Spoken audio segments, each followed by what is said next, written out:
नमस्कार दोस्तों, मेरा नाम है ऋषभ अवस्थी। पेश है ऋषि ऋष का अनफिल्टर्ड टॉक। ये हमारा चैप्टर का चौथा सीजन है और हमारे साथ आज जो शख्सियत बैठी है, उस शख्सियत को यदि हम परिचय करेंगे तो हमारा पॉडकास्ट इस परिचय में खत्म हो जाएगा। तो ज्यादा बात न करते हुए हम आपको मिलाना चाहेंगे यूपी के सबसे शानदार विधायक और कानपुर में जिसका यूथ दीवाना है, वो कोई और नहीं, हम सबके वन एंड ओनली रामायण काव्य की रचना जिस शहर से हुई, उस शहर के माननीय विधायक अभिजीत सिंह सांगा जी। धन्यवाद सर जी, बहुत अच्छा सबसे लगा। पहले नमस्कार, बहुत अच्छा लगा। और हम आपसे एक रिक्वेस्ट करेंगे, एक छोटा सा परिचय आप अपना दें। देखिए, मैं अभिजीत सिंह सांगा, अब लोकतंत्र की व्यवस्था है, इस क्षेत्र से विधायक हूँ। बाकी अपने आप को सेवक मानता हूँ और निश्चित रूप से ये मेरा सौभाग्य है कि इस पवित्र और क्रांतिकारी धरती पर मैंने जन्म लिया है। सर, हम आपसे बात करेंगे सबसे पहले आपकी लाइफस्टाइल की। बेसिकली जितने भी हमने नेता देखे हैं या देख रहे हैं, उन नेताओं की लाइफस्टाइल कहीं ना कहीं एक जो एरा चला रहा राजनीति का, उससे रिलेटेड उनके चाहे कपड़े हो, चाहे बातचीत का ढंग हो। परंतु जब हम आपको देखते हैं तो हम एक यूथ को देखते हैं जो हमें आप में एक कॉलेज गोइंग बॉयज जैसा भी लगता है। उस ड्रेसिंग सेंस को ओढ़े हुए बिठूर की जनता के बीच विधायक बनना, मतलब ये मुझे आसान नहीं लग रहा। तो ये कैसे, मतलब एक अपनी लाइफस्टाइल मेंटेन करते हुए राजनीति करना, इसको कैसे आप मैनेज करते हैं? देखिए ऋषभ जी, निश्चित रूप से वेशभूषा का बड़ा प्रभाव पड़ता है और ये मेरा सौभाग्य है कि मेरी राजनीति में, मेरे आधार में, आज जो कुछ भी मैं हूं, तो मेरी नींव में कहीं ना कहीं उन छात्र संघ का जो एक जीवन रहा है मेरा, जी, जो छात्र राजनीति का जो एक जीवन रहा है, वो जो एक यात्रा रही है, उस दौर में जिन लोगों ने मेरा साथ दिया है या उस दौर से मैं जो निकला हूं, तो वो अभी अपने आप को मैं छात्र राजनीति या छात्र नेता वाले उस आभा मंडल से मैं अपने आप को निकाल नहीं पा रहा हूँ। जी, आज भी मेरे अंदर कहीं ना कहीं जो छात्र नेताओं का एक तरीका होता है। लोग कहते हैं कि जब आप अधिकारियों से बात करते हैं या कोई विषय पर आप बात करते हैं, तो कहीं ना कहीं वो छात्र नेताओं वाला आपके अंदर वो सिम्टम्स दिखाई देते हैं। जी, तो कहीं ना कहीं हमारे नौजवान साथियों को भी लगना चाहिए कि हमारा विधायक या हमारे प्रतिनिधि या हमारे जिनको हम फॉलो कर रहे हैं, वो छात्र राजनीति से निकल के आए हैं, तो उनको ये महसूस भी होना चाहिए कि वो दिखना भी चाहिए कि वो छात्र राजनीति से जुड़े हुए कोई व्यक्ति। राजनीतिक सफर की शुरुआत शायद एक छात्र नेता के रूप में हुई आप। जी जी। तो क्या जब आप छात्र संघ की राजनीति करते थे उस समय कोई चुनाव लड़ा? देखिए, चुनाव नहीं लड़ा, चुनाव लड़ाए। जी, हमारे बहुत से ऐसे साथी हैं, छोटे भाई हैं, जो अध्यक्ष निर्वाचित हुए, महामंत्री निर्वाचित हुए। हम लोग तो घूम घूम के कानपुर के हर कॉलेज में लोगों को चुनाव लड़ाते थे, मदद करते थे। टीमें होती थी, एक दूसरे की टीमों का सहयोग होता था और ये मेरा सौभाग्य है। देखिए, ईश्वर की व्यवस्था अपरंपार है, जिसका व्याख्यान हम लोग नहीं कर सकते। उस दौर में जब चुनाव लड़ने की इच्छा होती थी, अध्यक्ष बनने की बड़ी इच्छा थी, तब चुनाव बंद हो गए। अच्छा, जब चुनाव बंद हो गए, हम अपने वरिष्ठ लोगों से, अपने वरिष्ठ साथियों से बड़ी इच्छा जताते थे कि हमको भी अध्यक्ष का चुनाव लड़ाइए। वो लोग बड़ी मन बनाते थे और सोचा जाता था कि लड़ा जाएगा। लेकिन छात्र संघ का चुनाव उस दौर में सस्पेंड हुआ, नहीं हुआ। उसी दौर में पंचायत चुनाव आ गया, जिला पंचायत का चुनाव लड़ने का अवसर मिला। बड़ा चुनाव था, लेकिन उन्हीं छात्र नेताओं ने, उन्हीं छात्र संघ के मेरे साथियों ने मेरा सहयोग किया। गांव गांव में घूम करके उस पंचायत चुनाव में मुझे सफल करने का काम किया और 2005 में मैं जिला पंचायत सदस्य के रूप में निर्वाचित। मेरी नॉलेज के मुताबिक संभवतः आप जब जिला पंचायत सदस्य बने थे तो संभवतः यूपी के सबसे कम उम्र के। जी जी जी, मेरी बहुत 21 वर्ष पूरा हुआ था मैं जी, और वो चुनाव आ गया और एक संयोग होता है, सौभाग्य था, सीट भी सामान्य रही, एज भी मेरी उसी में एलिजिबल हुआ, चुनाव लड़ने का अवसर मिला। लोग जाति की एक, अपने उत्तर प्रदेश के अंदर एक जाति को एक सच्चाई के रूप में देखते हैं, लेकिन मेरे इस जिला पंचायत क्षेत्र में जातिगत वोट नहीं था। बड़े बड़े जो उस समय के स्थापित नेता थे, वो मुझे सलाह देते थे कि आप चुनाव मत लड़िए, पहले ही आपकी शुरुआत खराब हो जाएगी। लेकिन मैं तो कहूंगा हमारे इस क्षेत्र में उस पर पार्टी को बदला और उस दौर में मुझे सबसे ज्यादा वोटों से चुनाव जिताने का काम किया। शुरू में आप समाजवादी पार्टी में रहे, फिर आपने कांग्रेस पार्टी में जिला अध्यक्ष भी संभाली, विधायकी भी लड़े, फिर आप भाजपा में आए, 3 पार्टियों की राजनीति करी जी। संभवतः इन 3 पार्टियों के उत्तर प्रदेश के मुखिया जैसे समाजवादी पार्टी अखिलेश यादव, कांग्रेस में तो यूपी का मुखिया हम कहेंगे नहीं तो वही हमारे राहुल बाबा, और हमारी भारतीय जनता पार्टी के हमारे शानदार मुख्यमंत्री जी जो हम सबके संरक्षक भी हैं, माननीय श्री आदित्य योगी नाथ जी। इन 3 प्रमुख नेताओं में किसके साथ काम करने में और बात करने में आपको आनंद आया? देखिए, अगर मैं अपने योगी जी का नाम लूंगा तो सब लोग जानते हैं मैं भाजपा का विधायक हूँ और मैं योगी जी के साथ काम कर रहा हूँ। ये मेरा सौभाग्य है कि वो जब से मुख्यमंत्री हैं मैं तब से विधायक हूँ। उनके पूरे विधानमंडल दल का मैं भी एक मेंबर हूँ, सबसे स्मार्टेस्ट मेंबर। अरे वो आप भाई है तो आपका नजरिया है। लेकिन देखिए, जब अगर मैं निष्पक्ष भाव से बात करूं तो देखिए, राहुल जी की कार्यशैली को जो मैंने देखा, मैं जिला अध्यक्ष रहा कांग्रेस पार्टी का। राहुल गांधी 27 साल यूपी बिहार का नारा लगाते थे, बिल्कुल सही, बड़ी खाट सभाएं करते थे, उत्तर प्रदेश के माफियाओं के खिलाफ, लुटेरों के खिलाफ, गुंडों अपराधियों के खिलाफ बड़ी बड़ी बातें करते थे, बड़े बड़े भाषण देते थे। और मैं जिला अध्यक्ष था, मैं उनकी खाट बिछाता था, बड़े बड़े मैं उनके कार्यक्रम कराता था। संकट तब आया जब चुनाव आ गया जिससे हम लड़ते रहे और चुनाव में पता चला कि उन्होंने अखिलेश से ही गठबंधन कर लिया। तो ये तो ईश्वर की देखिए कृपा है कि हमको जाना था लखनऊ जी, और हम बैठे हुए थे फर्रुखाबाद की ट्रेन में। बहुत सही। तो ईश्वर ने व्यवस्था बनाई और कहीं ना कहीं मैं तो धन्यवाद दूंगा आपके माध्यम से, आपके चैनल के माध्यम से इस भारतीय जनता पार्टी के राष्ट्रीय नेतृत्व को, जो इस अगने से नौजवान को उन्होंने पहचाना और मुझको बुला करके पार्टी में शामिल करके भारतीय जनता पार्टी का टिकट दे करके बिठूर से 2 बार नेतृत्व करने का मौका दिया। पहली बार जब विधानसभा का चुनाव हुआ तब शायद आप 53,000 कुछ वोटों से जीते थे। जी। दूसरी बार में शायद आप कुछ कम हाँ, वोटों मैं से लगभग जीते। 22,000 कुछ वोटों से जीता। इसकी मुख्य वजह? हाँ, मैं बता रहा हूँ। देखिए, वोट मेरा कम नहीं हुआ जी। एक तो पहले चुनाव में कांग्रेस नहीं लड़ी थी, 17 में, 22 में कांग्रेस लड़ी, तो 4-5 हजार वोट कांग्रेस भी पाई, जो ऐसे समाज से थे जो मेरे सब लोकल के लोग थे, जो मेरा ही वोट उसने काटा। दूसरा विषय बहुत छोटा विषय था। जो दूसरा सबसे बड़ा विषय था, 2017 में बहुजन समाज पार्टी और समाजवादी पार्टी को बराबर वोट मिला था जी। इस बार समाजवादी पार्टी, बहुजन समाज पार्टी वाला वोट शिफ्ट हो गया था समाजवादी पार्टी। जो कैंडिडेट बसपा से लड़ा था उसको जहां मिलना चाहिए था 60,000 वोट, उसको मात्र 25-27 हजार वोट मिला।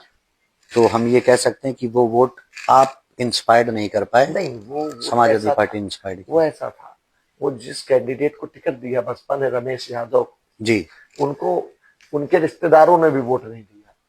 तो शायद वर्तमान समय में वो भी भाजपा में है? हाँ, उनको, क्योंकि वो ब्लॉक प्रमुख थे और वो बसपा से लड़े और उनकी कम्युनिटी का वोट सपा में गया। जैसा आप जानते हैं एनवाई समीकरण पूरे प्रदेश में चलता है, बिल्कुल सही। उनसे ज्यादा यादवों का वोट मुझको मिला। तो वो एक जो कमजोर कैंडिडेट आने की वजह से बहुजन समाज पार्टी का बाइपोलर चुनाव हमारे विधानसभा में हुआ। वोट परसेंटेज मेरा वही रहा, मुझे वोट उतना ही मिला जो मुझे मिला 17 में, वही वोट मुझे मिला 22 में। लेकिन समाजवादी पार्टी का वोट लगभग 25,000 वोट बढ़ा। फेवरेट रंग कौन सा है आपका? फेवरेट रंग मुझे 2-3 रंग बहुत पसंद है। मुझे व्हाइट भी बहुत पसंद है, मुझे ब्लैक भी पसंद है और मुझे स्काई ब्लू भी पसंद है। डिफेंडर गाड़ी अभी आपने हाल ही में ली जी, बड़ी चर्चा रही लोगों में जी कि डिफेंडर गाड़ी विधायक जी ने ली है, उस पे क्या कहना चाहेंगे जो आपके लोग अब चर्चा कर रहे हैं? ऐसा है, मेरा मानना है कि ये बहुत छोटे विषय हो गए। हम आप लोग आज की तारीख में जिस परिवेश में रह रहे हैं, आज से 10, 15, 20 साल पहले आपके मोहल्ले में अगर 2 कार आ जाती थी, 1 कार आ जाती थी तो बड़ी बात मानी जाती बहुत लोग देखते थे थी। जो लोग मोटरसाइकिल से चल रहे थे वो आज कार से चल रहे हैं, जो छोटी कार से चल रहे थे वो आज वो बड़ी कार से चल रहे हैं। तो ये तो देखिए ग्लोबली हमारे पूरे प्रदेश में, पूरे देश में ये सब चीजें तो व्यवस्था तो बदली है। मार्केट में कोई उत्पाद आया तो बिकने के लिए आया हुआ है। कहीं अभिजीत सिंह सांगा खरीदेंगे, कहीं ऋषभ जी खरीदेंगे, कहीं कोई ना कोई खरीदेगा। वो विषय इसलिए बन रहा है कि जब सोशल मीडिया का दौर है, जब शुभचिंतक कोई प्रसन्न होते हैं तो वो उसको इतना वायरल कर देते हैं कि वो विषय बन जाता है। आप वैसे वायरल रहते भी हो, फेसबुक हो या इंस्टाग्राम, आपकी रील्स आती हैं तो लाइक्स और व्यूज की बाढ़ बन जाती है। इस बाढ़ में कहीं ना कहीं आपकी फीमेल फैन फॉलोइंग भी रहती है। तो कभी क्या ऐसा इंसिडेंट हुआ कि किसी आपकी फीमेल फैन फॉलोइंग द्वारा प्रपोज किया गया हो? अरे वो जमाने अब गए। अच्छा ऋषभ जी, तो वो ये अच्छी बात थी कि जिस समय आ सकते थे उस समय सोशल मीडिया इतना ज्यादा आते तो अभी भी जो आपका लुक है वो मैं ये नहीं मान सकता हूँ कि नहीं आते हो। मेरा सोशल मीडिया हैंडलर और मेरी पूरी सोशल मीडिया की, वो मेरे जितने भी एक सोशल मीडिया की मेरी एक IT टीम है, वही सब मैनेज करते हैं। अच्छा जी, सब कुछ वो मैनेज करते हैं। तो यदि किसी को कोई समस्या पड़ती है और वो थ्रू सोशल मीडिया आपसे कांटेक्ट करता है तो कैसे? मेरे पास सूचना आ जाती है आपकी टीम द्वारा? और मैं भी देखता रहता हूँ, ऐसा नहीं है। अगर फेसबुक पे मेरे उस पे कोई अगर मेरे कमेंट्स आ रहे हैं, मेरे उस पे पॉजिटिव कमेंट्स आ रहे हैं, नेगेटिव कमेंट्स आ रहे हैं, किसी तरह की कोई सूचना आ रही है, किसी तरह का कोई समस्या कोई बता रहा है, तो मैं कोशिश करता हूँ। कभी कोई ऐसा नेता या व्यक्ति इन्हीं सोशल मीडिया के माध्यम से आपसे जुड़ा जो आज आपकी तारीख में आपका एक बहुत मजबूत स्तंभ? बहुत से हमारे साथी हैं, बहुत से ऐसे, जैसे एक कोई नाम? बहुत हैं, बहुत से लोग आज सोशल मीडिया में मैं किसी एक का नाम लेकर के बाकी लोगों को बिल्कुल सही करना चाहता, लेकिन ये मेरी बहुत बड़ी ताकत है। तो क्या प्रदेश के बाहर से भी आपके फैन हैं? प्रदेश के बाहर से भी लोग मुझसे संपर्क में रहते हैं। बराबर कोई कानपुर आता है तो मुझसे मिलने आता। अभी एक राजस्थान का लड़का आया था, दुर्भाग्य से मैं था नहीं। अरे तो वो बिठूर आया, घर आया, उसने मुझे फोन किया। मैं माता जी के स्वास्थ्य को लेकर के मैं दिल्ली में था। तो बराबर मैं देख रहा हूँ कि सोशल मीडिया आज की तारीख में बहुत बड़ा प्लेटफॉर्म है और इसमें सोशल मीडिया के माध्यम से, सोशल प्लेटफॉर्म के माध्यम से आज हम लोग अपनी बात रख पा रहे हैं। बिल्कुल सही। विधायक बनने के बाद आपने एक ऐसा कार्य जो आज भी आपके लिए अविस्मरणीय रहा हो, वो कौन सा ऐसा होगा? देखिए, मैं जब क्षेत्र में 2017 के पहले घूमता था जी, बहुत से ऐसे गांव थे जहां बिजली नहीं थी। 200 से 250 मेरी विधानसभा में ऐसे गांव थे जहां लाइट ही नहीं थी, आजादी के बाद से 2017 तक। और उन गांवों में मैंने बिजली पहुंचाने का काम किया। मात्र 2017 से 2019 आते आते उन सभी गांव में मैंने बिजली पहुंचा पाने में मैं सफल। बहुत बढ़िया। आज मेरी विधानसभा में 99.99% गांव संतृप्त है, सब जगह बिजली पहुंच चुकी है। 18 घंटे बिजली हमारे ग्रामीण क्षेत्र को उपलब्ध हो रही है। उसके अतिरिक्त मेरी बिठूर विधानसभा, क्योंकि 110 किलोमीटर लंबा क्षेत्र है, बड़े बड़े रोड्स हैं जो टूटे हुए थे, जर्जर थे, सकरे थे, जिनको चौड़ीकरण कराया गया, सुंदर बनाया गया। फ्यूचर कानपुर बिठूर में ही देखा जी जा रहा है। जी, अभी रिंग रोड बन रहा है। जिस समय रिंग रोड हमारे कानपुर का बनकर के तैयार होगा, वो 70% रिंग रोड हमारी बिठूर विधानसभा से गुजर रहा है। बिठूर का भविष्य, अब मैं इतना ही आप लोग तो सब जान रहे हैं, आने वाले 10 सालों में हमारा जो नया कानपुर होगा वो बिठूर होगा। हाँ, ये मैं कह सकता हूँ। एक सवाल आपसे, अभी विगत कुछ माह पहले रीजेंसी हॉस्पिटल के ऊपर आप द्वारा कुछ आरोप लगाए गए थे। उसके बाद देखा गया कि आपने आरोप लगाए, आपने बहुत तेजी दिखाई। फिर हमने देखा कि उस लगाए गए आरोप के पश्चात कोई कार्य क्या हुई, क्या प्रतिक्रिया हुई, आपके द्वारा आज तक नहीं बताई गई। मैं बताता हूँ। जब भी ये कोई प्रश्न मुझसे पूछता है, अच्छी बात हुई आपने पूछा। बड़ा संकट तो ये है कि रीजेंसी के खिलाफ कोई भी प्रिंट मीडिया लिखने को नहीं तैयार होता है। ऐसा किस लिए? बड़े बड़े ऐड पाते हैं, मुझे कहने में कोई संकोच नहीं। अच्छा, ये जो प्रिंट मीडिया है या बहुत से मेरे इलेक्ट्रॉनिक मीडिया भी है, जो ऐसे विषय हैं, बहुत बड़े बड़े विज्ञापनों की वजह से मुझे ऐसा लगता है जी जब छोटे छोटे विषय को दिखाया जा सकता है तो इनके खिलाफ क्यों नहीं दिखाया जा सकता है? बिल्कुल सही, कई सारे मामले मैंने भी बहुत देखे। से विषय हैं। आप अगर कानपुर में आप एक हम जाएंगे, और केवल एजेंसी की मैं बात नहीं कर रहा हूँ, स्वास्थ्य महकमा, बहुत से ऐसे निजी अस्पताल हैं जिनकी मॉनिटरिंग की बहुत आवश्यकता है, और जिनके समय समय पर जो भी समस्याएं आती हैं उनको खास तौर पे जो हमारा ये प्रिंट मीडिया है उसको बेनकाब करना चाहिए। देखिए ये एक बहुत बड़ा नेक्सस है, और उस नेक्सस से मैंने लड़ते हुए पाया है कि मैंने एक स्पेसिफिक एक शिकायत की थी। एक हमारे सचेंडी के सुरेश चंद्र जी थे, द्विवेदी जी, वाजपेयी जी या द्विवेदी शुक्ला जी थे शायद, उनका नाती रोड एक्सीडेंट में उसके पैर में घायल हो गया हो। तो पहले उसको बताया गया कि आपका पैर एड़ी से कटेगा, फिर कहा गया घुटने से कटेगा, फिर कहा गया कि जांग से कटेगा। वो मेरे बराबर संपर्क में थे, तो मैंने उनसे कहा देखिए डॉक्टर जो बता रहा है वो काम करिए, लेकिन दुर्भाग्य ये हुआ कि उसको इन्फेक्शन हुआ और लड़का खत्म हो गया। तब मैंने इनकी शिकायत की, उससे लगभग 14-15 लाख का बिल भी आया, उससे पेमेंट भी लिया गया। दुर्भाग्य था शिकायत करता जो हमारे सुरेश चंद्र जी थे, उस बच्चे की पैरवी नहीं हो पाई और वो भी खत्म हो गए। बहुत तो मैं दुखद। तो आज भी कह रहा हूँ आपके चैनल के माध्यम से, किसी भी नर्सिंग होम के खिलाफ, चाहे एजेंसी हो, पारस हो, या कानपुर का कोई भी बड़ा निजी अस्पताल हो, जहां पर कहीं लूट खसोट आपको दिख रही हो, मुझे बताइए, मैं आपके साथ खड़ा हूं।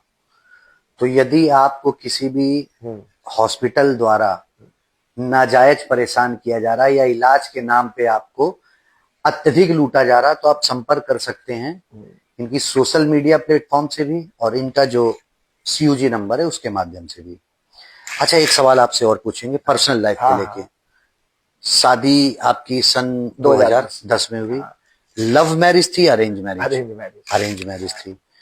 तो जो आपकी वाइफ हैं वो, चूंकि आप एक राजनेता हैं, समय आपका निर्धारित नहीं रहता होगा, परिवार को समय मुझे नहीं लगता आप दे पाते होंगे, तो क्या इसको लेके मनमुटाव नहीं होता? देखिए मैं बार बार कहता हूँ, मेरा बड़ा सौभाग्य, ईश्वर ने इतने अच्छे मित्र दिए, जी अच्छा परिवार दिया, जी माता पिता भाई, परिवार का पूरा वो। पिता तो मेरे दिवंगत हो गए जब मैं 4 वर्ष का था। तो एक एक ऐसा परिवार मिला मुझको। हमारी जैसे वाइफ है, हमारी बहन है, हमारे घर में और भी सब मेंबर हैं, सबका निरंतर सहयोग रहता है। और मैं बार बार एक बात कहता हूँ कि राजनीतिक लोगों का जो मुख है, फेस है, वो समाज की तरफ होता है और पीठ परिवार की तरफ होती है।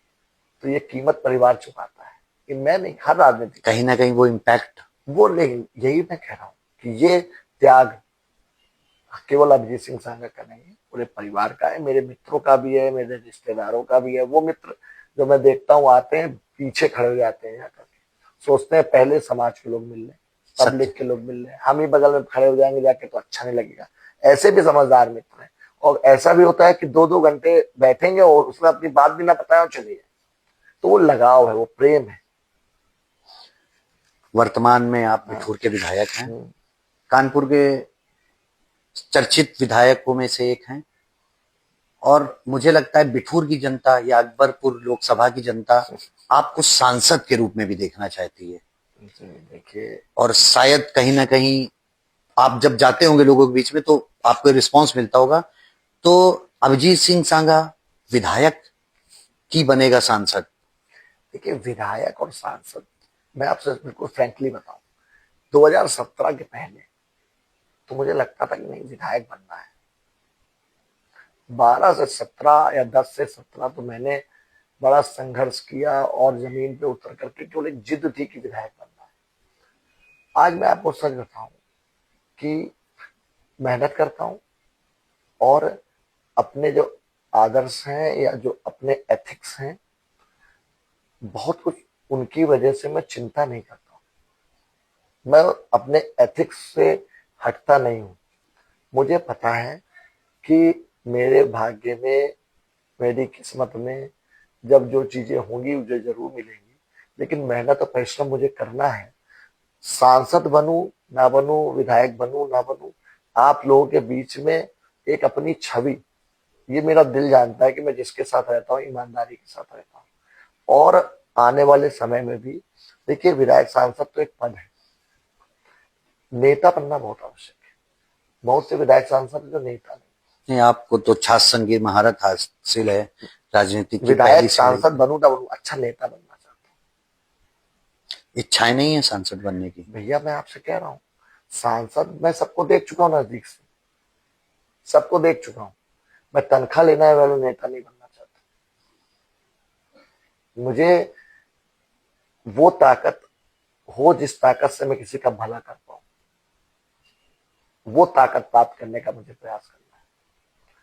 बहुत से ऐसे विधायक हैं जो सांसद नहीं है तब भी जनता के काम कर पा रहे हैं, और बहुत से ऐसे सांसद हैं जो बहुत कुछ है और कुछ नहीं कर पा रहे हैं। नहीं, पर इच्छा है कि नहीं? इच्छा तो मेरी, मैं आपसे बार बार कह रहा हूँ, इच्छा जो 10th में है वो 12th नहीं पास करेगा, सत्य है। 10th में रहने की कोशिश करेगा। सही है। तो मैं तो सबसे कहता हूँ, महत्वाकांक्षी होना चाहिए, हम लोगों को आगे बढ़ना चाहिए।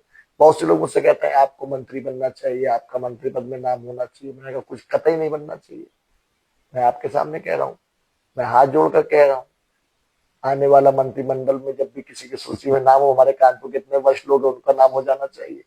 क्योंकि जो मेरी जिम्मेदारी, मैं जान रहा हूँ कि विधायक होने के नाते मैं अपनी बिठूर विधानसभा की सेवा कितने अच्छे से कर सकता हूँ, उतना मैं इन पदों के साथ अभी नहीं कर सकता। उसके लिए मुझे और अनुभव चाहिए, इसके लिए मैं निरंतर काम कर रहा हूँ। भारतीय जनता पार्टी को यदि कुछ शब्दों में परिभाषित करें आपकी नजर से, तो देखिए, भारतीय जनता पार्टी एक ऐसी पार्टी है जिस दिन इस देश से भारतीय जनता पार्टी का अस्तित्व खत्म हो जाएगा, होना नहीं है, जिस दिन खत्म हो जाएगा उस दिन इस देश से लोकतंत्र खत्म हो जाएगा। मतलब जब तक भारतीय जनता पार्टी है लोकतंत्र है। यस। अच्छा आप बताइए, जो अन्य दल है केवल तुष्टीकरण में परेशान है। तो ये जो आपके वक्तांश है ये 17 में कहाँ थे? क्यों 17 के पहले? 17 के पहले बिल्कुल आप सही कह रहे हैं। 17 के पहले मैं जिस पार्टी के लिए काम कर रहा था, आपका देखिए, आइडियोलॉजी किसी पार्टी की खराब नहीं होती। अच्छा। आइडियोलॉजी सब, हर पार्टी की आइडियोलॉजी आपको बताती है कि हम इस संविधान को मानने का काम करेंगे, इस देश को आगे बढ़ाने का काम करेंगे, लेकिन उनका कथनी और करनी में क्या अंतर है? परिवारवाद। राहुल गांधी के ऊपर हम नौजवानों ने भरोसा किया कि आप जातिवादी ताकतों से लड़ेंगे, आप सांप्रदायिक ताकतों से लड़ेंगे, आप देश में एकता की बात करेंगे, और आप चुनाव आते आते आप दोनों, यूपी को ये 60 पसंद है, दोनों एक साइकिल में बैठ गए, साइकिल पंचर भी हुई। फिर आप बताओ, आज आप बताइए, हमारे पास नेतृत्व तो मोदी जी, हमारे पास नेतृत्व तो योगी जी, इन दोनों का कोई विकल्प हो बताइए। नहीं, मेरी समझ से तो नहीं कोई विकल्प हो बताइए। टीनेजर से लेके रिटायर्ड पर्सन तक की पहली पसंद, जैसे निरमा साबुन सबकी पसंद। आज देखिए युद्ध क्या चल रहा है, तेजस्वी हो, चाहे राहुल हो, चाहे अखिलेश हो, और चाहे असदुद्दीन ओवैसी हो, सब एक वोट बैंक के पीछे परेशान। बिल्कुल सही। ऐसा नहीं है, भारतीय जनता पार्टी की कोई योजना देख लीजिए, कोई नीति देख लीजिए, हमारी हर योजना, हर नीति में समाज के हर वर्ग का सम्मान। हाँ, ये सत्य है। चाहे प्रधानमंत्री हर आवास समाज का योजना, अधिकार है, उज्ज्वला गैस योजना उसके हो, अधिकार मिल रहा है, सत्य है। उसको उसका लाभ मिल रहा है। लेकिन हम ये नहीं कर सकते हैं कि सिपाहियों की भर्ती होगी तो केवल एक समाज के लोगों को, एक जात के लोगों की होगी। एक साथ पीसीएस भर्ती में भी समाजवादी पार्टी के शायद 80 एक ही समाज के अनेकों उदाहरण है। अरे जाति छोड़ दीजिए, क्षेत्र विशेष के लोग होते थे। हाँ, सत्य है। समाजवादी पार्टी में सीएम बनने पे सिर्फ नेताजी ही सीएम नहीं बनते थे, इटावा और सैफई भी सीएम बनता था। आप जाइए, मैं तो क्षेत्र में घूमता हूँ, कहीं निषाद समाज की बेटी पोस्ट भर्ती हो रही है, कहीं पर नहीं, ये मैंने देखा, प्रजापति समाज की बेटी हो रही है। समाज के हर वर्ग को मौका मिल रहा है, पिछड़ों के नाम पर केवल एक वर्ग का, तो ये भी तो कहीं ना कहीं पाप था। रामायण ग्रंथ की रचना इस विधानसभा से, मतलब इस क्षेत्र बिठूर से हुई, क्षेत्र से हुई। तो आपने कुछ इसके लिए किया प्रयास? हाँ बिल्कुल। हम देखिए, जैसे हर बार आप देखते हैं कि बिठूर महोत्सव होता है, योगी आदित्यनाथ जी भी आते हैं, बड़ा एक कल्चरल प्रोग्राम होता है, बिठूर की संस्कृति को लेकर के कार्यक्रम होता है। नमामि गंगे परियोजना के अंतर्गत हमारे बिठूर का जो ब्रह्मावत घाट है उसका सुंदरीकरण हुआ, अन्य घाटों का सुंदरीकरण हुआ। तो ये निरंतर वाल्मीकि आश्रम को आप जाकर हाँ, के बहुत देखिए, बहुत अच्छा। इसका सुंदरीकरण हुआ। बिठूर को चारों तरफ से हम लोग अच्छे अप्रोच से जोड़ने का काम कर रहे हैं। सुधार की ओर बिठूर है। मेरा प्रयास ये है कि जिस तरीके से राम वनगमन मार्ग बना है, ऐसे ही बिठूर के लिए सीता वनगमन मार्ग भी बने। इसको लेकर मैं विधानसभा में मेरी पूरी एक स्पीच भी है। बराबर मैं प्रयास कर रहा हूँ। यूथ के लिए एक छोटा सा संदेश, यूथ के लिए पॉलिटिक्स में बिल्कुल आना चाहिए कि नहीं? बिल्कुल आना चाहिए पॉलिटिक्स में। देखिए, कहीं ना कहीं इस देश को, खासतौर पे नौजवानों को पॉलिटिक्स में इसलिए आना चाहिए क्योंकि आने वाले दौर में इन नौजवानों के माध्यम से ही, जिस विकसित भारत की हम लोग कल्पना कर रहे हैं, ये नौजवानों के माध्यम से ही ये हम लोगों का सपना पूरा हो सकता है। खास तौर पे मैं एक बात और नौजवानों से कहूंगा, स्क्रीन टाइम के लिए कहूंगा, क्योंकि सोशल प्लेटफॉर्म की बात हो रही है। हम लोगों को कहीं ना कहीं हम लोग अपने आप को, अपने समय को यूटिलाइज करना भी हम लोग को एक मैनेजमेंट के साथ में फील्ड पे उतरना होगा। हम लोग मैक्सिमम टाइम अपना स्क्रीन टाइम पे दे रहे हैं, मोबाइल पे दे रहे हैं, सोशल मीडिया पे दे रहे हैं।